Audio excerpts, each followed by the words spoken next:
Le journal Christophe Lamar. Bonjour Christophe. Bonjour Dimitri, bonjour à tous.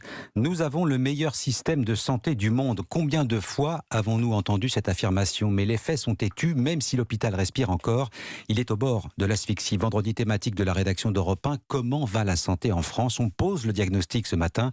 Pandémie de Covid, épidémie de bronchiolite, deux phénomènes distincts, un résultat identique.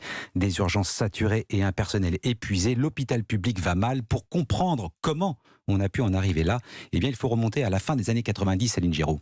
Oui, en 96, avec le premier plan d'austérité imposé par l'État, cette course à la rentabilité cumulée avec une demande de soins croissante épuise les effectifs, entraînant une dégradation considérable des conditions de travail. Deuxième fracture, 2002, l'hôpital passe aux 35 heures. Mais faute de moyens et de candidats, il y a peu d'embauches et plus de patients. L'absentéisme s'envole et le recours accru aux intérimaires très coûteux désorganise encore un peu plus l'hôpital. Et là, Céline, on arrive au point de rupture. 2009, l'adoption de la loi HPST, Hôpital Patient Santé Territoire. Oui, car cette réforme donne le pouvoir à un directeur administratif. Conséquence, la culture de la rentabilité écrase celle du patient et l'hôpital bascule dans une autre dimension. Frédéric Bizard, économiste de la santé. Il y a une telle tension à l'hôpital aujourd'hui que cette bonne cogestion, elle est aussi humainement impossible. Et donc là, on a les mauvais pilotes et dans un environnement qui se dégrade. Donc il faut comprendre qu'on est dans un cercle vicieux. Un cercle vicieux que le gouvernement tente d'enrayer avec des rallonges financières spectaculaires.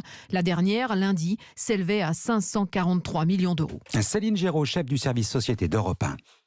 L'hôpital sous tension, l'Assemblée nationale également, fin de séance électrique hier soir. Il était justement question de la réintégration des soignants non vaccinés. Une proposition de loi examinée dans le cadre de la niche parlementaire réservée à la France insoumise. Pour avoir une chance de passer, le texte devait être voté avant minuit. Les députés de la majorité présidentielle ont donc joué la montre jusqu'à couper la parole de leurs adversaires, d'où cette réaction agacée d'Olivier Servat, député de Guadeloupe.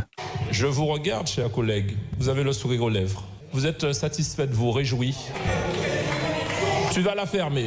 Ah non, c'est pas possible. Non, monsieur Servat, c'est une invective. Monsieur Servat, non. À la séance houleuse à l'Assemblée, les députés de la gauche et de la majorité sont en revanche tombés d'accord sur l'inscription de l'interruption volontaire de grossesse dans la Constitution. Texte adopté très largement, il doit passer maintenant devant le Sénat, plutôt hostile à cette idée. Alors est-ce une illustration terrible du manque de moyens? La surveillance a-t-elle fait défaut à l'hôpital Cochin à Paris? Une patiente a été violée par un autre patient dans la nuit du 28 octobre. Cette femme de 34 ans a été admise après une mauvaise chute à la sortie d'une soirée sur une péniche. Un homme la repère et simule à son tour un malaise pour être emmené lui aussi dans le même hôpital. Et c'est à son arrivée qu'il serait passé à l'acte. Un double choc pour la trentenaire, David Montagnier. Oui, parce que les faits se déroulent au sein même de l'hôpital. À 4 heures du matin, le suspect profite de sa présence aux urgences pour faire le tour des box et trouver la victime qu'il avait repérée pour la violer. Les cris de la jeune femme alertent un infirmier, mais l'agresseur parvient à s'enfuir. Il ne sera arrêté que plus tard dans la soirée. La victime de 34 ans s'interroge sur les mesures de sécurité au sein de l'hôpital, selon son avocat, maître Alexandre Lobry. Ma cliente, elle est traumatisée des faits criminels qui se sont passés au sein de l'hôpital. Aujourd'hui, son sentiment, c'est comprendre ce qui s'est passé, puisque généralement, un hôpital, on devrait se sentir en sécurité. On y va pour être soigné, ce qui n'a pas été le cas en l'espèce. Si les faits sont avérés, c'est extrêmement préoccupant et très grave. La victime a annoncé avoir déposé plainte contre X pour mise en danger de la vie d'autrui. Selon elle, l'hôpital Cochin n'a pas pris toutes les mesures pour assurer sa sécurité alors qu'elle était inconsciente sur son lit. De son côté, la PHP confirme simplement qu'une patiente a bien été agressée, mais se refuse à commenter une enquête en cours. David Montagnier, le suspect, a été mis en examen et placé en détention provisoire. Ce Jordanien en situation irrégulière de 22 ans est déjà connu des services de police. Il était sous le coup d'au moins 2 OQTF sous 2 noms différents. Le parquet national financier ouvre 2 informations judiciaires sur le financement des campagnes 2017 et 2022 d'Emmanuel Macron. Il s'intéresse aux liens entre le président et le cabinet McKinsey. Nous sommes le 24 novembre, le réveillon de Noël c'est dans un mois pile. C'est aussi le coup d'envoi ce jour du Black Friday, la chasse aux bonnes affaires. Fête commerciale importée des États-Unis est largement adoptée par les commerçants, mais on constate déjà certaines dérives. Baptiste Morin.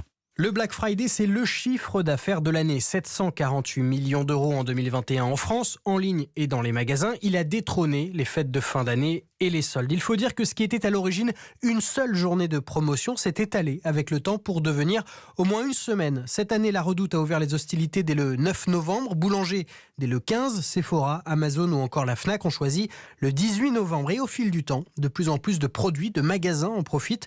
Thomas Graffanino, expert du commerce chez SIA Partners. Ça partait du e-commerce et principalement sur le high-tech. Et l'année dernière, ce qu'on a vu, c'est que l'alimentaire a fait pratiquement plus 6% par rapport à ce qu'il faisait d'habitude sur un vendredi normal. Plus de promotions, mais moins de lisibilité. Certaines enseignes n'hésitent pas à gonfler les prix dans les semaines précédant le Black Friday pour pouvoir afficher une réduction qui semble alléchante le jour J. Pour la première fois cette année, l'Europe a fixé des règles pour éviter ces pratiques, mais il reste à savoir si elles seront respectées. Baptiste Morin du service économie d'Europe 1. La Coupe du Monde de la FIFA, Qatar 2022, Europe 1, radio officielle. Et nous partons donc à Doha. L'info de la soirée, c'est la victoire du Brésil 2-0 face à la Serbie. Il y a eu de la joie et des larmes dans le camp brésilien. La joie de Richarlison, auteur d'un magnifique ciseau retourné. C'est le but de ce début de Coupe du Monde. Soirée presque parfaite, sauf que la star Neymar s'est blessé à la cheville et la cheville. Et ça pourrait tout changer, Dimitri Vernet. Et oui, il faut dire que c'est tout un pays qui s'est arrêté sur cette image. Neymar, tête basse, cheville gonflée, les larmes coulant sur son visage, laissant craindre le pire pour le diamant brésilien. Son nom, Neymar, était donc sur toutes les lèvres en sortie de match avec ces premiers mots du médecin de la Seleção. Il s'est fait une entorse à la cheville droite. On n'a pas encore eu le temps de faire un premier bilan complet, mais la cheville a déjà un peu gonflé. C'est important d'attendre quelques heures et voir comment il va réagir. Maintenant, c'est juste une question de calme et un peu de patience.